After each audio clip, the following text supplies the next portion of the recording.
जो लिखा है वो मैंने बोला है, और अगर वो कहीं गलत है तो मैं आपको आपत्तिजनक लगता है तो फिर वो तो मैं कहूंगी कि मैंने तो नहीं लिखा और मैंने अपने मन से भी नहीं बनाया। अगर मैं गलत हूँ तो मैं इनवाइट करती हूँ किसी सीनियर इस्लामिक क्लरिक को आए और बताएं कि मेरे तथ्य बेकार है, मेरे तथ्य ठीक नहीं है, तो मैं अपने बयान को वापस भी लूंगी। और আসসালামু আলাইকুম রাহমাতুল্লাহি ওয়া বারাকাতুহু। দর্শক শ্রোতা সবাই কেমন আছেন? আশা করি সবাই ভালো আছেন। দর্শক শ্রোতা, ভারতে নুপুর শর্মা প্রিয় নবীকে হযরত মুহাম্মদ সাল্লাল্লাহু আলাইহি সাল্লামকে নিয়ে কটূক্তি করে ভারতের অবস্থা কিরকম হয়ে গেছে আপনারা সবাই জানেন।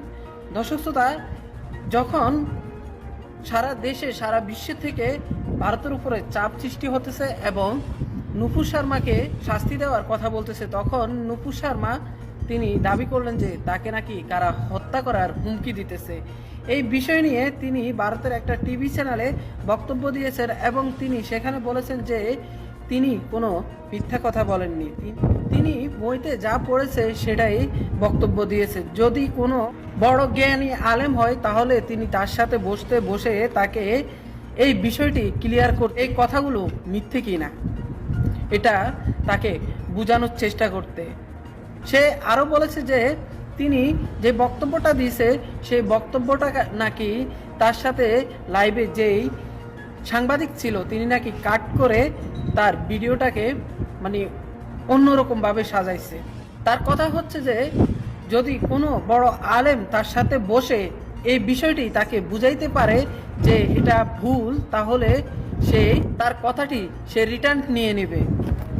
আরে নুপুর শর্মা, তুমি কি কথা রিটার্ন নেবে? তোমাকে ক্ষমা চাইতে হবে এবং তোমার শাস্তি হবে, তোমার কথা তুলে নেবে। তুমি কার সম্বন্ধে কি বলেছ তোমার ধারণা নেই। দর্শক শ্রোতা, চলুন আমরা নুপুর শর্মার সেই ভিডিও ফুটেজটা দেখি। এখন আপনারা সবাই ভিডিও ফুটেজটা মনোযোগ দিয়ে দেখবেন এই মহিলা কি বলতেছে, আর এই মহিলার কথার ভঙ্গিমা দেখলে আপনারা বুঝে যাবেন যে তিনি কোনোরকমভাবে নত হয়নি। সারা বিশ্বের মধ্যে এত তোলপাড় হইতেছে, তার মধ্যে কোনো এর এফেক্ট পড়েনি। देखिए, सबसे पहले तो जो मैंने कहा है, मैंने कुछ रिलीजियस स्क्रिप्चर्स से पढ़ के बोला है, तो अगर आपको आपत्तिजनक लगता है तो वो तो सवाल ही बदल गया फिर, क्योंकि मैंने मेरी मंशा नहीं है कि मैं किसी भी धर्म विशेष की कहीं पे भी उसके खिलाफ नफरत फैलाऊं या इंसल्ट करूं या गाली गलौज करूं या फिर माहौल ख़राब करूं। जो लिखा है वो मैंने बोला है, और अगर वो कहीं गलत है तो मैं आपको आपत्तिजनक लगता है तो फिर वो तो मैं कहूँगी कि मैंने तो नहीं लिखा और मैंने अपने मन से भी नहीं बनाया। अगर मैं गलत हूँ तो मैं इनवाइट करती हूँ किसी सीनियर इस्लामिक क्लरिक को आए और बताएं कि मेरे तथ्य बेकार है, मेरे तथ्य ठीक नहीं है, तो मैं अपने बयान को वापस भी लूँगी। परंतु जिस स्क्रिप्चर में से मैंने पढ़ के बातें कही हैं और बखूबी वही कहा है, उसको तोड़ मरोड़ के पेश करने वाले हैं। एक बात पूरी होने दीजिए। एक अपने आप को फैक्ट चेकर कहते हैं, जिसको मैं फेक न्यूज़ स्प्रेडर कहती हूँ। वो कह रहे हैं कि मैंने गाली दी, बता दीजिए कहाँ दी। वो कह रहे हैं कि मैंने नफरत फैलाई, भैया मैं तो जो लिखा है पढ़ के बता रही हूँ। वो कह रहे हैं कि कहीं ना कहीं मैं माहौल ख़राब करने की और एक तरीके से हेट स्पीच टाइप करने की। एक तो मैं बात बता दूँ आपको, ये जो कह रहे हैं, जिन्होंने इसको ट्विस्ट मारा है, माहौल उन्होंने ख़राब तब से किया जब उन्होंने झूठ बोला, और उनका नाम है मोहम्मद जुबैर, और वो एक so called fact check Alt News करके चलाते हैं। मैं उन्हें फेक न्यूज़ पेपर कहती हूँ कि जैसे मैंने उनसे पूछा कि आपने पूरी डिबेट क्यों नहीं अपलोड करी और आपने सिलेक्टिवली हेविली एडिट पोर्शन क्यों अपलोड किया, तो जवाब देने की जगह और फैक्ट चेक करने की जगह मुझसे कहते हैं कि जिस अन्य चैनल पर गई थी उस पर धर्म संसद की वीडियो अपलोड करना। भाई साहब, आप बहुत बड़े फैक्ट चेकर बताते हैं अपने आप को, जैसे मैं कहती हूँ फेक न्यूज़ पेपर। ना तो मैं किसी मीडिया चैनल में काम करती हूँ, और धर्म संसद में ना तो मैं हिस्सा थी वहाँ पे, और ना मैं धर्म संसद को यहाँ सपोर्ट कर रही हूँ। मेरा सवाल आपसे ये है कि आपत्तिजनक शब्द इसलिए मैंने कहा क्योंकि अगर आपको वो आपत्तिजनक नहीं लगता है तो जो आपने कहा, जिस एडिटेड चीज़ को मतलब जो एडिटेड पोर्शन है जिसको डाला गया है मोहम्मद जुबैर की तरफ से, उस बयान को आप दोहरा सकती हैं? देखिए, साफ बात तो मैं इतनी कहूँगी कि अब ये मामला सब जुडिस है। जिस तरीके की 70,000 प्लस मुझे जान से मारने की धमकियां आई हैं, और मैं आपको बता दूं तो भारत से नहीं विश्व भर से आ रही है। क्या आया है मेरे लिए? गुस्ताखे रसूल की एक ही सजा, सर तन से जुदा। क्यों? क्योंकि मोहम्मद जुबैर ने कहा कि मैं नफरत फैला रही हूँ। क्या आ रहा है कि मेरी माता जी का सामूहिक दुष्कर्म हुआ तो मैं पैदा हुई, और इसीलिए मेरा और मेरी बहन के साथ सामूहिक दुष्कर्म होना चाहिए। क्यों? क्योंकि मोहम्मद जुबैर ने, जो ऑल्ट न्यूज वाले हैं, उन्होंने कहा कि मैं गाली गलौज कर रही हूँ। तीसरा, कि मुझे और मेरे परिवारजनों को जान से मारना पड़ेगा। क्यों?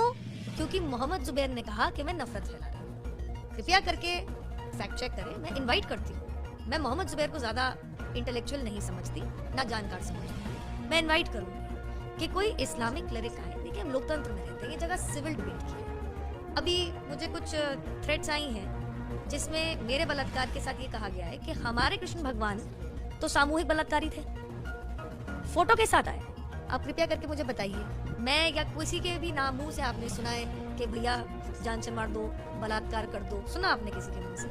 जिस तरीके का ये टारगेटिंग चल रही है, जिसमें करीबन 1 लाख मैसेजेस 70,000 बार पढ़ चुकी, मैं मजाक नहीं कर रही हूँ। अब तो 80 हो गया होगा कि मैं परेशान हूँ, कितना फॉलो कर लूंगी। सोशल मीडिया पर, फोन पर। सुबह मेरे पुराने घर पे तो लोग एकत्रित हो गए थे पूछने के लिए नुपुर शर्मा कहाँ है। मैं आपके द्वारा, आपके माध्यम से, देखिए सिविल सोसाइटी में इस चीज की जगह नहीं है। विचार विमर्श करिए, अच्छी बहस करिए, तथ्य अगर है तो उसके ऊपर दूसरा तथ्य दीजिए। मैं कुछ कह रही हूँ गलत है तो आप उसको नकारिए, बताइए कि मैं कहाँ गलत हूँ, मैं अपना बयान वापस लूंगी। लेकिन जवाब में अगर आप मुझे मेरे परिवार के साथ सामूहिक दुष्कर्म, सर तन से जुदा और जान से मारने की और खून खराबा करने की और माहौल बिगाड़ने की बात करेंगे, सिर्फ भारत से नहीं आ रही है, पाकिस्तान से, इंग्लैंड से, दुबई से, साउथ ईस्ट एशियन कंट्रीज से और ऐसी तमाम जगहों से आ रही है।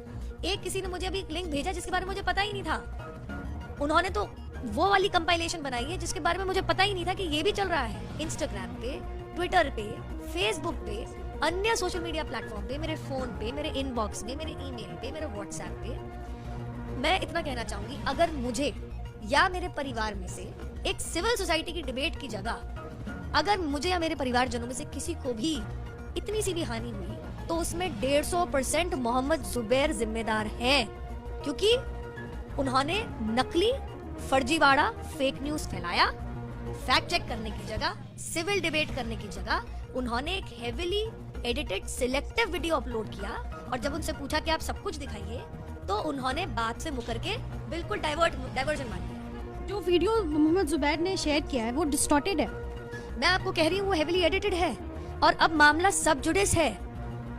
मैंने अपनी कंप्लेन दर्ज कर दी है। इंटेलिजेंस इनपुट से मुझे पता चला है कि मुझे और मेरे परिवारजनों को ये सिर्फ हल्की नहीं है, बहुत सीवियर डेथ थ्रेट है। तो मैं पूछना चाहती हूँ कि अगर किसी के स्क्रिप्चर से कुछ पढ़ना बोलना अगर मार काट की थ्रेट और धमकी इनवाइट करता है, तो फिर आदरणीय सर्वोच्च न्यायालय ने जो कहा था कि हम एक फ्रीडम ऑफ स्पीच की कंट्री है and free speech and dissent is a safety valve of democracy, तो क्या वो सही नहीं था? तो ये कौन लोग हैं जो आदरणीय सर्वोच्च न्यायालय की बात ना मान के इस तरीके की बदसूरत धमकियां मेरे और मेरे परिवारजनों को भेज रही हैं? जो पुलिस कंप्लेंट लिखाई है नूपुर, उसमें शिकायतकर्ता मोहम्मद जुबैर और सारी मतलब पुलिस को बाकायदा डिस्क्रिप्शंस दिया है, आपने सारी जानकारियां दी हैं। और हाँ, साथ साथ एक और सवाल है कि आप सुरक्षा की मांग भी कर रही हैं? जी बिल्कुल कर रही हूँ, और पुलिस कह रही है, मैं नहीं, कि आपके खिलाफ मोहम्मद जुबैर ने जो मुहिम छेड़ दी है फेक न्यूज स्प्रेड करके, ये कंट्रोल में नहीं आ रही, क्योंकि ये भारत से भी बाहर से आ रही है। तो कल को अगर मैं दोबारा कहूंगी मेरे परिवारजनों को, और मेरा तो पब्लिक प्रोफाइल है, हल्की सी भी हानि पहुंची तो इसमें केवल और केवल 150% fake news spreader Mohammed Zubair जिम्मेदार है। साथ में मैं आपको कुछ सुनाना चाहूंगी। आशा रखती हूँ कि मोहम्मद जुबैर इनके खिलाफ भी ऐसी मुहिम छेड़ेंगे। तो फिर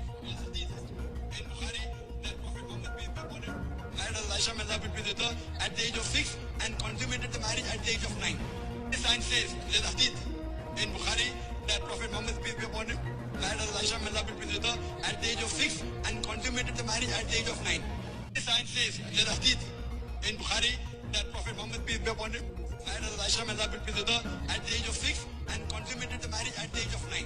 अब अगर मैं आशा करती हूँ कि मोहम्मद जुबैर का अगला ट्वीट होगा, मैंने तो खैर ऐसे कोट भी नहीं किया जैसे कि है कि जाकिर नायक उनके धर्म के खिलाफ नफरत फैला रहे हैं, उनके धर्म को गाली दे रहे हैं और भावनाएं भड़काने की कोशिश कर रहे हैं। और उसके बाद मैं भी देखती हूँ अगर 1 लाख से ऊपर सरतन से जुदा की मांग और सामूहिक बलात्कार की मांग आती है, क्यों नहीं करते? मैंने बोला ना, एक सिविल सोसाइटी है, डिबेट करते हैं। अगर किसी के स्क्रिप्चर से कुछ कोट करना, अगर नफरत फैलाना है तो सवाल ही बदल गया, सवाल ही बदल गया।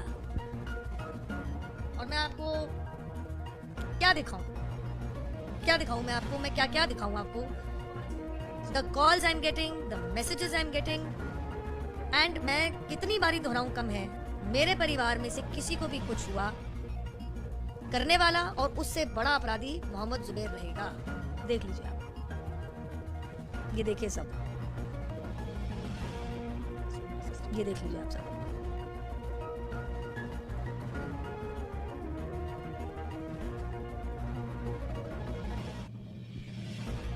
आपको फोकस करना है, देखिए।